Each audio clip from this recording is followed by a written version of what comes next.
et bienvenue sur la chaîne de Green Spider. Donc aujourd'hui je vous propose cette revue complète sur ce sac de chez Eddy Contex, un petit sac dont je vais vous laisser en bas comme à l'accoutumée la nomenclature pour que vous puissiez voir à quoi ça correspond au niveau des volumes, les dimensions, les choses comme ça. Moi je vais plutôt vous m'attarder sur à vous présenter donc les caractéristiques globales du sac et vous donner bien sûr comme toujours mon retour d'utilisateur. Donc je vous propose ça malheureusement en intérieur parce que les conditions météo ne se prêtent pas à être dehors. Donc j'espère que ça ne sera pas quelque chose de trop invalidant pour vous. Donc on est sur le coloris Grey Wolf. Donc il y a plusieurs coloris sur ce sac là. Principalement j'avais choisi celui-ci parce qu'il était plus en adéquation finalement pour les sorties extérieures en milieu urbain, parce que c'est vraiment un sac qui se destine à ça. Alors au niveau de la toile, on est sur non pas du Cordura, mais sur du nylon ripstop, one-stop qui est traité, un peu de la même manière que ce que je vous avais présenté avec le DC Backpack. Vous savez, il y avait deux types de DC, là il n'y a qu'un seul et unique, une seule et unique modélisation sur le sac, donc c'est-à-dire uniquement dans cette toile. Sur le devant, on va retrouver donc une poche en zip qui s'ouvre de cette manière avec un filet mèche à l'intérieur. Alors je vais vous laisser bien sûr des encarts pour que vous puissiez voir. On en reviendra bien sûr tout ça dans le retour d'utilisateur. Alors c'est une poche qui est relativement extensible parce qu'il y a des soufflets sur le côté. Donc quand il n'y a pas grand chose, la poche est bien plaquée, et quand on met pas mal d'éléments, on va pouvoir donc augmenter un peu le volume. Ça c'est pour la poche sur le devant. La poche principale, elle, s'ouvre de manière 3/4, non pas complète mais de manière 3/4. Donc là bien entendu c'est la configuration de mon EDC exhaustif, je tiens à le préciser, donc complet. Donc on y retrouvera une petite pochette spécifique, une pochette bobologique, une paire de lunettes, un sac que je vous avais déjà présenté dans une précédente vidéo, qui se déploie, qui est de chez Helicon d'ailleurs. Une raincoat de type non pas tramontane mais la Windrunner. Alors je ne l'ai pas présenté encore cet élément là, alors c'est un coloris un petit peu particulier, donc je vous en ferai la revue si cela vous intéresse dans la catégorie des vêtements. Et puis on retrouvera dans le fond une poche, une petite pochette spécifique pour pouvoir mettre tout ce qui est powerbank et choses comme ça. Là il y a une lampe que vous connaissez déjà, que j'ai intégré à l'intérieur du sac. Sur les côtés, on a des petits passants-molles tout fins, avec une poche. La particularité de cette poche-là, c'est qu'en fait, elle est ouverte dans le bas. Donc on peut éventuellement y glisser des objets relativement longs. On peut penser par exemple comme des trépieds d'appareil photo, des bâtons de marche éventuellement, des choses comme ça. Donc c'est ouvert. Donc il faudra penser bien sûr, si on met des éléments, à les clipper avec un clip, pour pouvoir les sécuriser. Alors c'est le cas d'un côté comme de l'autre. Et puis également des sangles de compression, et qui vont aussi avoir la possibilité donc d'être relativement extensibles pour pouvoir accrocher d'autres éléments en cas de besoin. Mais tout ça, vous le voyez bien sûr en détail. Alors la particularité de ce sac là, c'est qu'il est quand même bourré de subtilité, et notamment avec les poches latérales qui sont dissimulées. Et sur le côté, en fait, vous allez retrouver à chaque fois à l'intérieur des filets mèches qui sont ouverts à la fois dans le bas et dans le haut. Ça, c'est plutôt pratique parce que c'est complètement dissimulable. Et en cours de journée, si vous en avez besoin, vous pouvez les déployer et mettre par exemple une gourde ou quelque chose comme ça. Donc ça, c'est plutôt intéressant. Et on y reviendra bien sûr dans le retour d'utilisateur. Alors c'est le cas de ce côté, mais bien entendu c'est le cas aussi de l'autre côté. Sur le côté du sac, on va avoir des petites attaches spécifiques, alors qui sont ici sur le devant du sac également.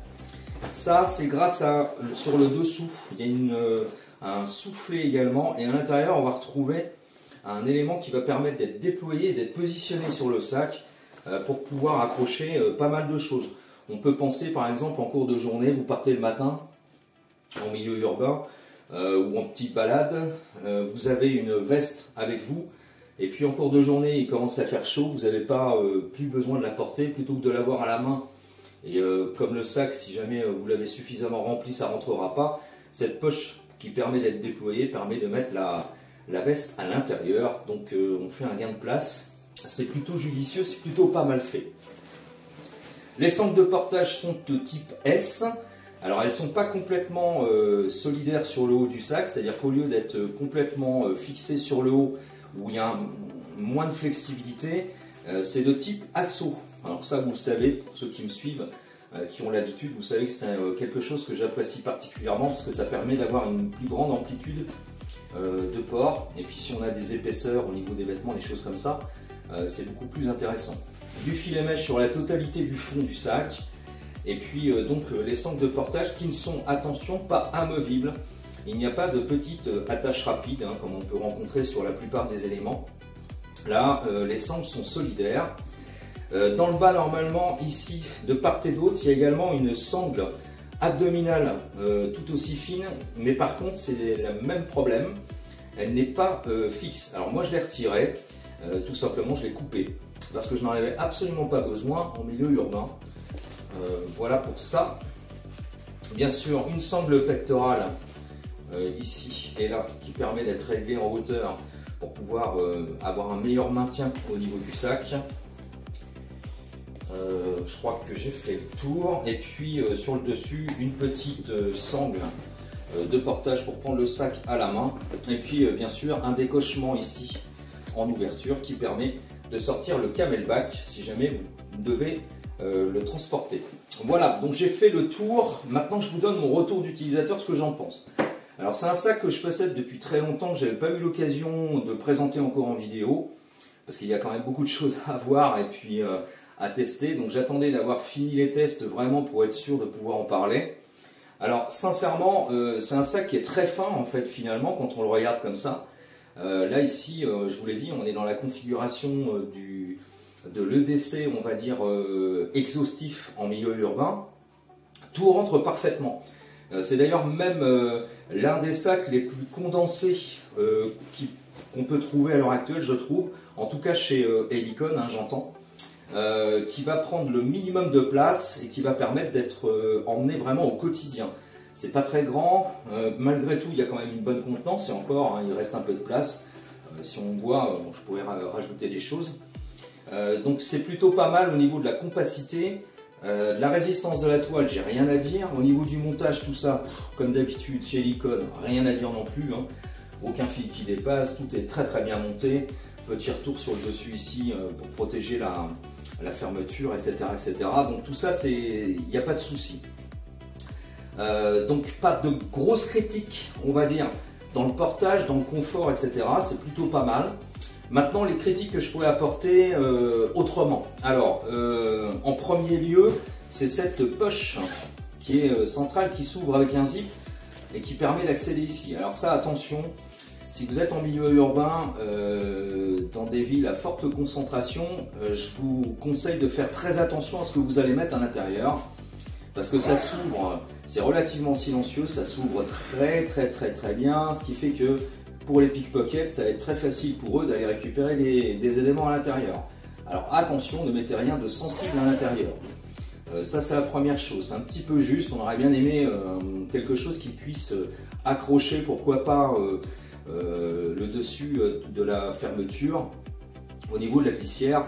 Bon, donc il faudra être assez vigilant par rapport à ça. Ou alors si vous êtes dans les transports en commun, privilégiez le sac emporté, jeté d'une seule épaule, et puis ou alors sur vous en plaquage de front. Voilà. Donc ça c'est la première chose. La deuxième chose c'est l'utilité ici au niveau des poches latérales. Alors c'est pas mal fait, hein. On peut mettre des choses, on peut glisser des choses qui sont un petit peu plates et discrètes pour éviter que ce soit trop visible. Donc ça c'est plutôt pas mal. Maintenant les filets mèches, faut être honnête, il y en a des deux côtés. Bon, ça se conçoit dans le principe de la logique de construction. Maintenant c'est pas forcément toujours très pertinent.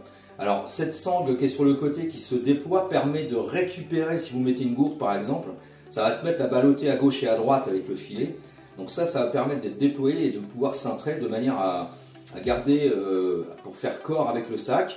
Donc ça c'est bien pensé. Par contre, ce filet mèche là, il est très près en fait de la fermeture. Ça m'est déjà arrivé 2 ou 3 fois de coincer en fait. Quand j'ai récupéré quelque chose de fin que je mettais ici dans le sac et que je voulais fermer, ça m'est déjà arrivé 2 ou 3 fois que ça se pince à l'intérieur. Alors ça va en plus pour le retirer, je ne vous raconte pas, c'est un peu galère. Donc bon, alors c'est peut-être un détail mais il faudra y penser. Et puis alors, la chose qui n'était pas du tout pertinente, hein, comme je vous l'ai dit, c'est la sangle dans le bas. Ça, je vois vraiment pas l'intérêt. Pourquoi avoir mis ça? Parce que finalement, déjà, elle est trop haute au niveau abdominal. Elle est fine. Quand on s'en sert pas, elle ballotte type sac poulpe là, qui est quelque chose qui est rédhibitoire pour moi. Donc, je vois pas pourquoi ils ont mis ça. Ils auraient pu, plutôt que de penser à ça, mettre autre chose. Peut-être, je sais pas, un petit rabat avec un système qui permet, avec un velcro épais ou, enfin, je sais pas, quelque chose de manière à sécuriser. Y compris les deux fermetures, enfin au niveau de la fermeture du compartiment principal, ça aurait été plus judicieux dans le contexte urbain. Mais bon, c'est comme ça. Alors, de même, les sangles sont très fines. Elles font 1 cm, 1,5 cm de large, à peine. C'est un peu juste. Alors, c'est pas rédhibitoire dans la construction et dans le portage. Mais si on avait eu une sangle de 2 cm, quelque chose de plus large, ça aurait été mieux parce que des fois, quand on enlève le sac, ici il y a un décochement de ce côté-là, voilà. Et quand on enlève le sac rapidement et qu'on le remet, il peut arriver que la sangle se prenne par exemple dans une fermeture éclair d'une veste ou pourquoi pas quelque chose qui est accroché sur le bord du pantalon. Je pense notamment avec un clip par exemple d'un multitool dans la poche ou même pourquoi pas d'un couteau. Ça m'est déjà arrivé que la sangle se coince comme ça dans la poche. Bon, ça c'est pareil, si ça avait été plus large, ça aurait limité. Voilà. Voilà donc pour les critiques que j'ai à apporter à ce sac. Sinon pour le reste, un très bon élément. Quelque chose qui est relativement bon marché en plus, hein, c'est pas très cher. Alors ça varie hein, suivant les sites, je vous laisserai quand même quelques références de sites pour que vous puissiez aller voir. Il y a des sites qui le proposent.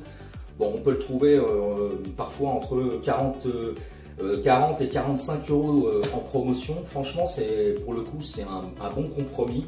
Peut-être à mon sens plus intéressant que l'EDC Backpack parce que 1, il est plus compact, 2, il fait plus corps avec soi et il est moins, on va dire, sac, j'appelle ça pantoufle. C'est-à-dire, vous savez, les sacs qui s'ouvrent comme ça, un peu fourre-tout, on met tout ça là-dedans, ça se balade.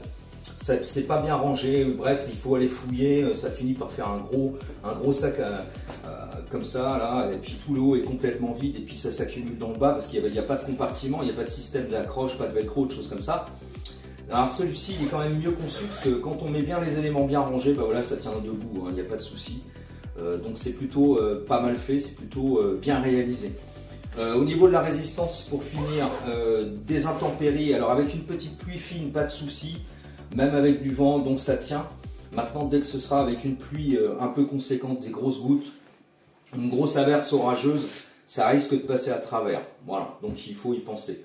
Pour le reste, sinon, hormis les quelques éléments que j'ai donnés, c'est un excellent produit de chez Helicon.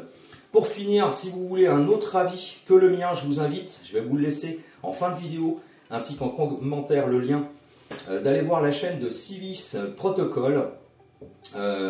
Notre ami Boris, pour ceux qui connaissent et ceux qui ne connaissent pas encore, je vais vous laisser le lien. Il a fait un avis également avec quelques modifications apportées sur le sac, avec des conditions réelles d'utilisation. Et donc ça vous permettra d'avoir un autre avis que le mien également sur ce sac. Voilà, j'espère que ça vous aura plu. Comme toujours, si vous avez des questions, n'hésitez pas, c'est en bas que ça se passe par message privé. Je vous dis à très bientôt pour une prochaine. Et d'ici là, comme toujours, portez-vous bien et surtout, carpe diem. Salut.